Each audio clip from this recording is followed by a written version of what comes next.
자, 오늘 우리 교회의 설교 말씀을 들을 때 중간에 생명의 양식을 보시면서 이제 따라오시면 좋을 것 같고요. 제일 뒤쪽에 보면 그 세 가지의 내용을 제가 풀어놓았기 때문에 참고하시면서 이렇게 따라오시면 되겠습니다.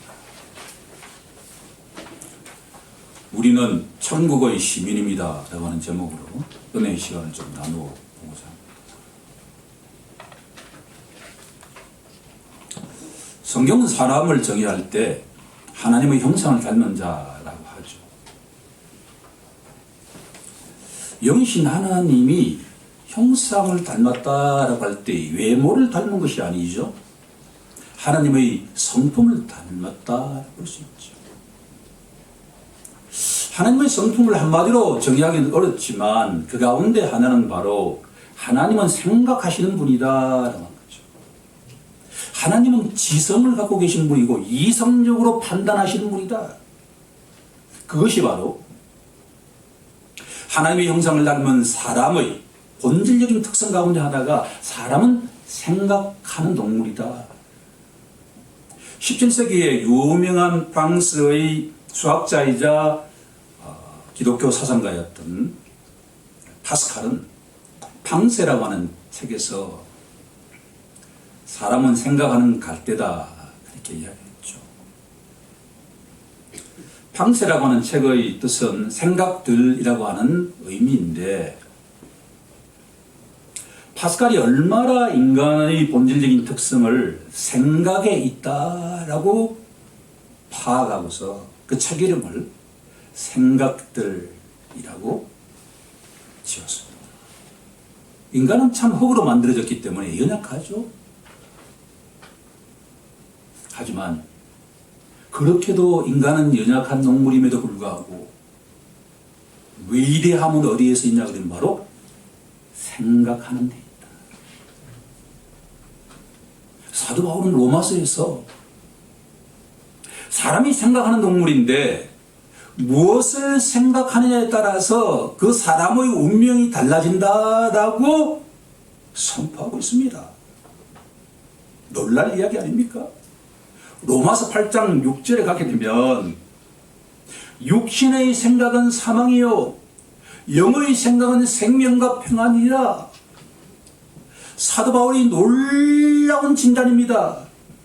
인간이 생각하는 동물인데 무엇을 생각하느냐에 따라서 그 마침에 멸망이 될 수도 있고 생명이 될 수도 있다라고 우리에게 알려주고 있기 때문입니다.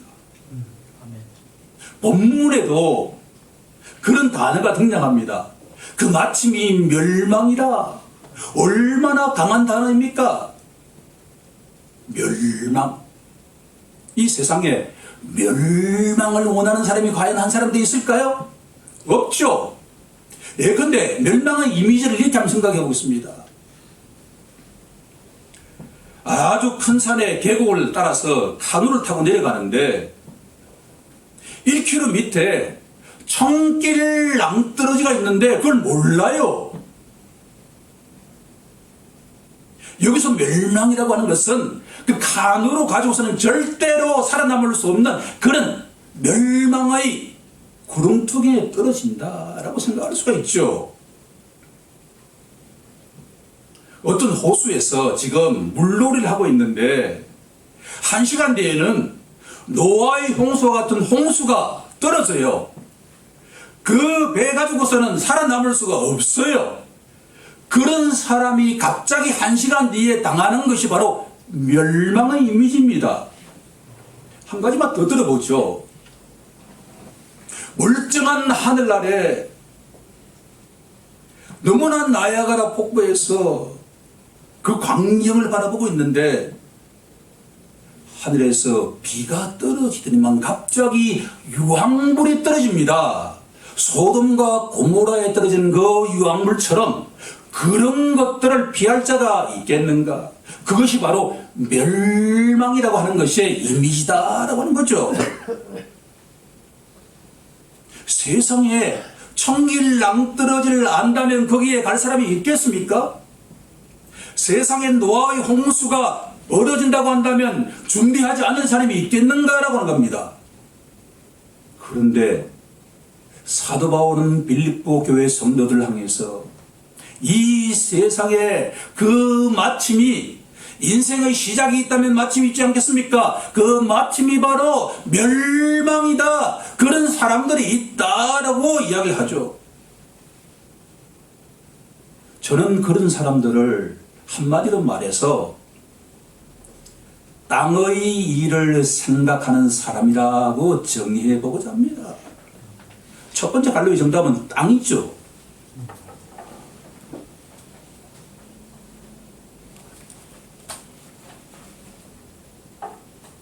오늘 이 본문 19절에 보면, 마지막 구절에 보면 땅의 일을 생각하는 자라. 빌립보 교회에 땅의 일을 생각하는 자들이 분명히 있었습니다. 저는 이 사람들을 빌립보 교회로 한정하지 않고 좀 더 성경 전체로 확대해서 도대체 땅의 일을 생각하는 사람이 누군가, 그 마침이 멸망에 처하는 자들이 어떤 자들인가에 대해서 한번 은혜의 시간을 갖고자 합니다. 땅의 일을 생각하는 자는 눈에 보이는 것이 다라고 생각하는 자입니다. 따라서 눈에 보이지 않는 것은 관심도 없는 사람이에요. 우리 인간에게 가장 눈에 보이는 것이 무엇입니까? 뭐니 해도 뭐니 돈 아닙니까? 재물이죠.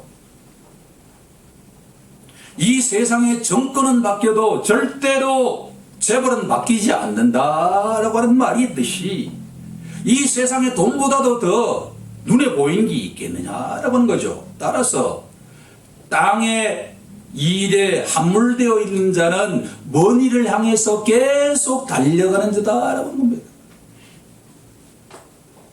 그런데 이 자본주의 세상과 같은 경우에 돈이 없이 살아갈 수가 있겠습니까? 돈을 추구하는 자체가 뭐가 잘못되었습니까? 문제는 누군가 예수를 믿어야 됩니다 라고 이야기할 때 땅의 일에 함몰되어 있는 자는 예수가 누군데? 라고 반항합니다.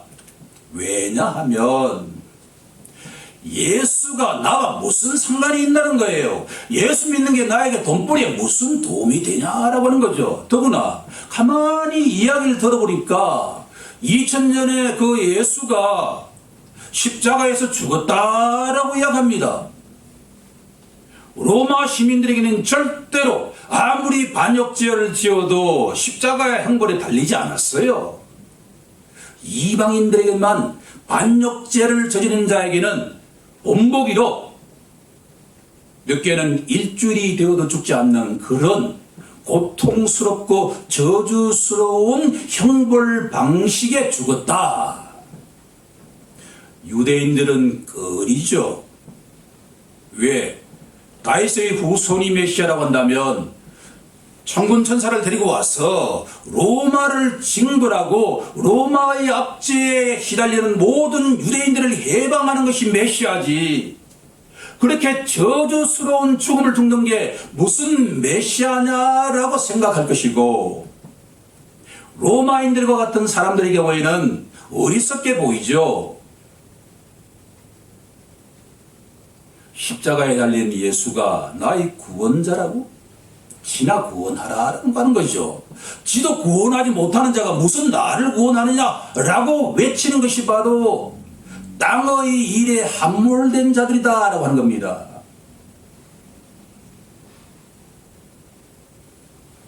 본문 18절 마지막 구절에 보면 여러 사람들이 그리스도의 십자가의 원수로 행하느니라. 이 구절에 대해서 차별은 있겠지만 최소한 땅의 일만을 생각하는 자에게는 예수가 그다지 시답지 않게 여겨진다는 거예요. 예수? 지나 알아서 하는 거예요. 자기도 구원하지 못한 자가 무슨 나의 죄를 구원한다 말도 하지 말라는 이야기예요. 그것이 바로 아담의 후손들이라면 다 이렇게 반응한다는 거예요. 우리 다 그렇게 살지 않았습니까? 여기에 아멘으로 화답하지 않는 자는 위선자입니다. 아담에서는 그 누구라도 다 예수는 다 거리끼는 것이고 어리석은 그런 자처럼 보였다라는 거죠. 그렇게 살아갔어요. 그렇게 살아가죠. 그런데 어느 날 눈에 보이지 않는 그 하나님이 한 영혼을 찾아가요. 우상숭배로 아주 점철되어 있는 삶을 살아가는 한 남자가 있습니다. 이 남자는 달의 신을 숭배하는 그 우상숭배에 제물과 제기를 바치는 자예요. 엄청나게 돈을 벌었습니다. 수많은 권력자들과 관계 속에서 검문세가가 되었습니다. 세상 사람들 눈에는 가장 성공적인 사람으로 보이겠죠. 그런데 이 사람에게도 하지 못하는 일이 있었습니다. 그게 바로 자식을 낳지 못하는 거죠. 좋다는 이야기는 다 들어서 베개 밑에 무엇을 넣어놓으면 아들 낳는다. 넣어놨습니다. 안 됐어요. 무엇을 먹으면 아들을 낳는다. 부부관계를 어떻게 하면 아들을 낳는다. 다 해봤는데도 안 됐어요. 70대 중반이 되었습니다. 아내는 60대 중반이 되었죠. 경수가 끊겼습니다. 이미 아기를 생산할 수 있는 상태가 불가능한 상태가 되었죠. 그런데 또 하나 이 집에 하지 못하는 일이 있었는데 그것은 바로 죽음입니다. 멀쩡하게 살아있던 그 동생이 갑자기 죽음 직전에 처했습니다. 왕궁에 있던 그 주치의를 데리고 와서 진단을 했습니다. 그런데 이 세상에서 최고의 의사도 그 동생을 살리지 못했습니다. 내가 세상의 모든 권세와 모든 재물을 다 갖고 있는데 내가 하지 못하는 일이 있구나. 다른 사람은 다 그렇게도 잘 낳는 아이도 낳지 못하고 내 동생도 하나 살리지 못하는 그와 같은 상황에서 땅의 일만 바라보고 있던 그 한 남자 이름이 누구냐고 하면 아브라함이에요. 그 아브라함이 대단한 사람이 아니었다는가요? 이 세상의 가장 세상적인 자가 바로 아브라함이었어요. 그 마침은 멸망이라. 아브라함은 몰라요. 아니 내가 이렇게 재물과 권세를 갖고 있는데 멸망이라니 예수 관심이 없다는 거예요. 그런데 이 천지만물을 창조하시고 구속하시는 자비와 긍휼이 풍성하신 하나님께서 아브라함을 찾아가셔서 무슨 대화를 했는지는 우리가 모르지만 아브라함의 가장 윅포인트를 탁 건드렸습니다. 아브라함아, 너가 너 마음대로 안 되는 게 있지? 어떻게 하셨어요? 놀랐겠죠? 당황스럽겠죠? 이게 뭐지? 눈에도 보이지 않는데 지금까지 한 번도 들어보지 못한 이야기예요. 그렇죠? 신비죠. 내가 너를 사랑한다, 아브라함아. 내가 너를 이제부터 창대한 민족의 열국의 아비가 되게 하리니 본토 친척 아비 집을 떠나라 라고 말했습니다.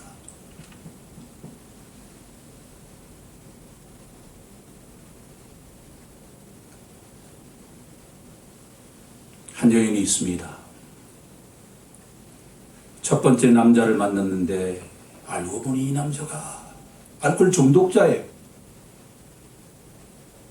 처음에는 너무나 그 사랑의 목소리가 좋아서 결혼을 했는데 날마다 가산을 탕진할 정도의 알코올 중독자라면 그 옆에서 살아갈 수 있는 여자가 과연 있을까요? 남자가 이혼 증서를 써주고 두 번째 남자를 만났습니다. 이 두 번째 남자는 뭐냐 그러면 더욱더 가관인 게 호색함이었습니다. 바람꾼이었어요. 그렇게도 젠틀하고 멋있는 이 남자가 알고 보니까 여자가 한두 명이 아니에요.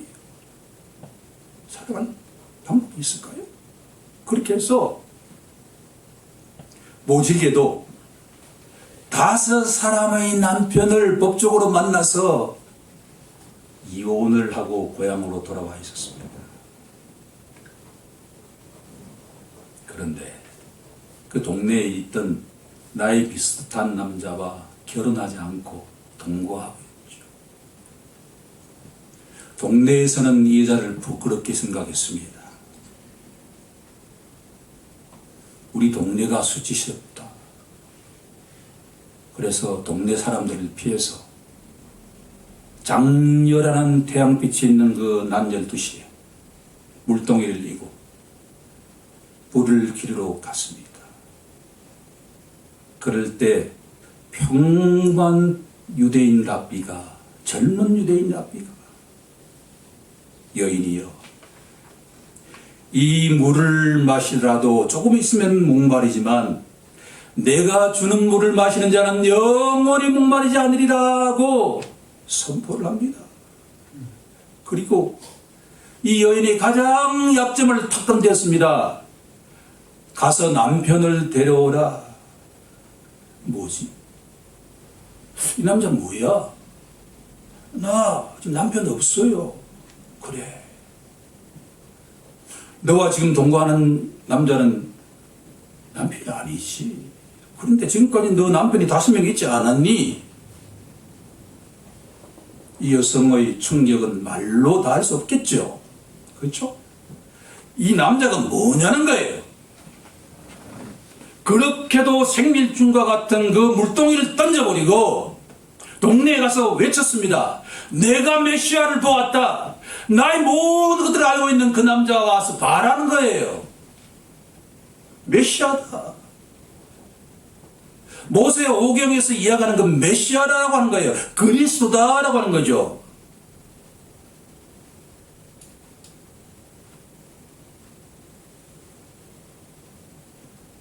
덴마크가 나온 가장 유명한 한 사람이 있습니다. 그 사람은 키에르케고르라고 하는 실존주의 철학자의 시작점이죠. 1815년에 아주 믿음이 좋은 개신교 집안에 태어났습니다.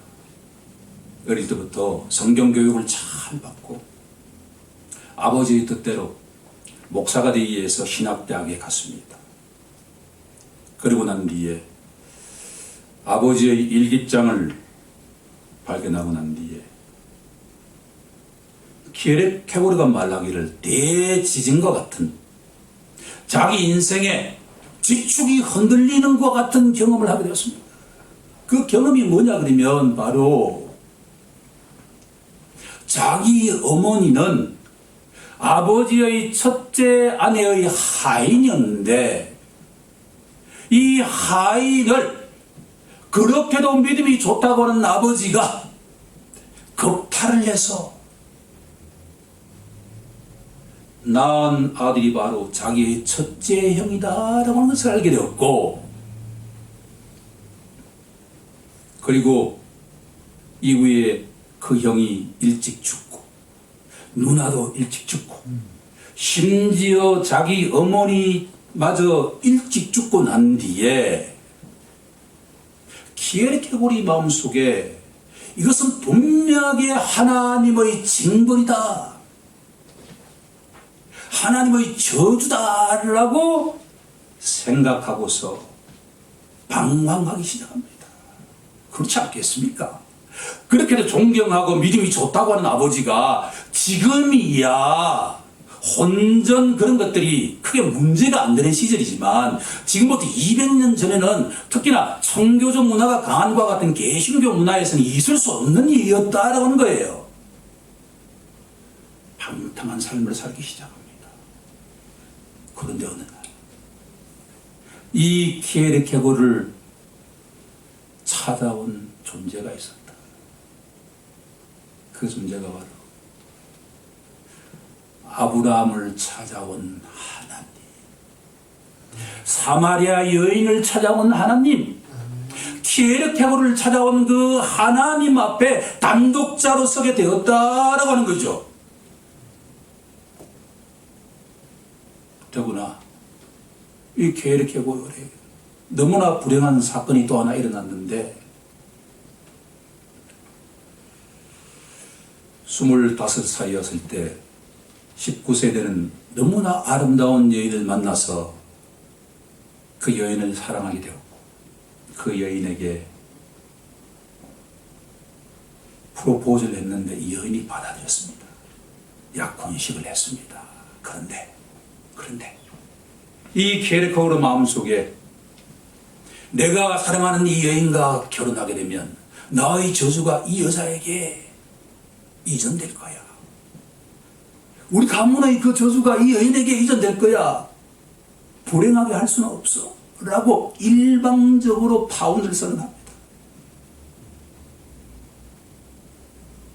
이 두 가지 사건, 대지진과 같은 아버지의 불륜과 그 사랑하는 여인과의 파혼 직후에 찾아온 존재가 바로 우리가 믿고 의지하는 하나님이다라고 하는 거죠. 그리고서 십자가 보혈이 그렇게 하찮게 보였던 그 십자가 보혈만이 아브라함의 그 우상 숭배를 온전하게 시켜줄 수 있는 파워가 있다는 것이고,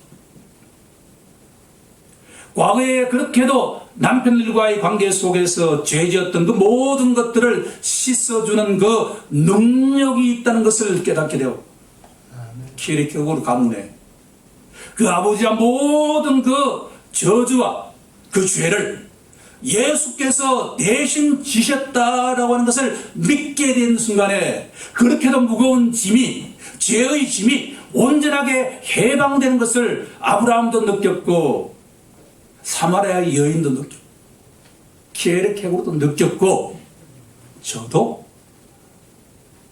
느꼈다라고 하는 거죠. 예수를 믿는다는 것은 그저 추상적으로 예수를 믿는 게 아니라 하나님이 조성하시는 그런 환경 속에서, 절체절명의 환경 속에서 절망하고 좌절하고 마지막 고난에 물렸을 때 붙잡는 것이 바로 예수의 십자가다라고 하는 겁니다. 따라서 예수의 십자가는 무한한 능력을 갖고 있습니다. 이 세상에 어떠한 죄와 허물을 지은 자 하더라도, 우리가 표현하지 못하는 그 마음속에 강렬한 죄와 허물이 있다 하더라도 예수는 그것을 다 보혈로 씻고도 남는다라고 하는 것을 믿는 것이 바로 기독교 신자라고 하는 거예요. 그렇게도 하찮게 보였던 예수의 십자가가 죄사함의 선물로 주시고 영생을 선물로 주시는 것이 바로 신자의 자리다라고 하는 거죠. 신자의 자리. 저는 오늘 이처럼 전에는 땅의 일을 생각했던 아브라함이, 사마리아 여인이, 키에르케고르, 우리 각자가 예수의 십자가와 부활을 믿고 살아가는 자를 바로 하늘의 일을 생각하는 사람이다라고 정의하고자 합니다.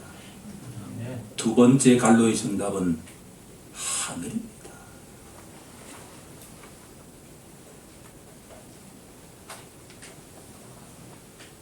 그러면 하늘의 일을 기다리면서 살아가는 자는 어떤 자인가?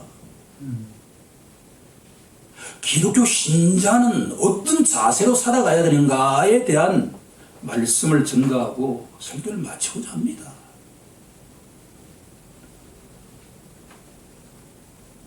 우리 오늘 이제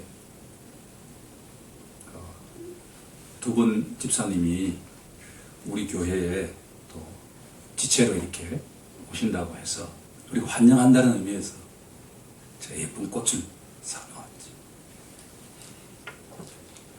제가 보니까 너무나 청초하고 너무나 아름답지 않습니까? 제가 우리 집에 난이 있는데 3, 4년 정도 꽃이 안 피었어요. 그죠? 그리고 어느 날 갑자기 일어났는데 난에 쫙 올라와서 꽃이 피기 시작했어요. 지금 10송이 피었어요. 저는 도저히 이해가 안 돼요. 저 난 속에 어떻게 저런 아름다운 꽃을 잉태할 수 있을까? 기독교 신자의 변화를 기다리는 자입니다. 변화.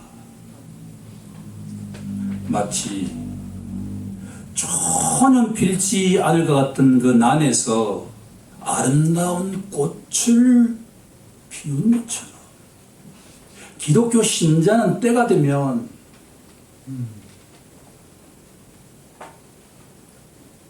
사람이 50만 되면요 몸이 덜커덩덜커덩 거려요. 그렇죠? 50긴 때문에 나는 50 하나에 찾아왔으니까 정확하게 50년 때문에 고생했죠. 그런데 제가 우리 어머니를 닮아가지고 피부가 너무나 좋은데 요즘 피부에 뭔가 막 생겨요, 이렇게. 그렇죠? 기독교 신자는 영생을 누린다 그러잖아요. 영생. 이게 이해가 잘 안 돼요. 그런데 제가 영어 단어 두 개를 비교하면서 한번 영생을 한번 이야기해 볼게요. 영원한 생명, endless life예요. endless love라고 하는 유명한 팝송도 있잖아요. 자, 우리가 지금 80세 평균 나이인데 100세 시대죠, 그죠? 100살. 곧 200살 된다고 생각해 봅시다. 300살? 400살? 이게 축복일까요? 저주일까요? 저는 저주에 가깝다라고 생각했죠. 왜? 70, 80 되면 우리 장로님 너무 건강하시지만 몸에 다 고장이 나요. 그렇죠? 눈이 잘 안 보여요. 귀가 잘 안 들려요. 그리고 장 기능이 이게 제대로 작동을 안 해요. 이 상태에서 200년, 300년 산다.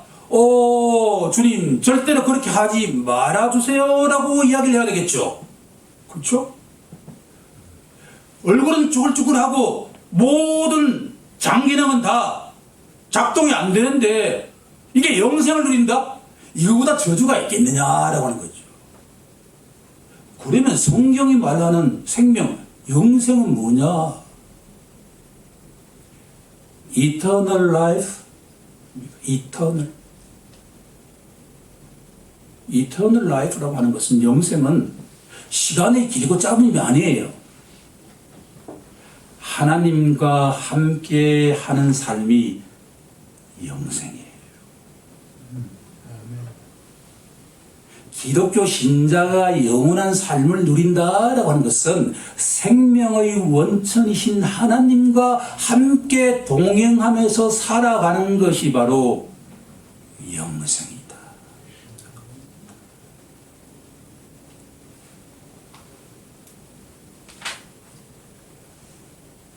하나님의 임재 연습이라고 하는 유명한 책이 있죠.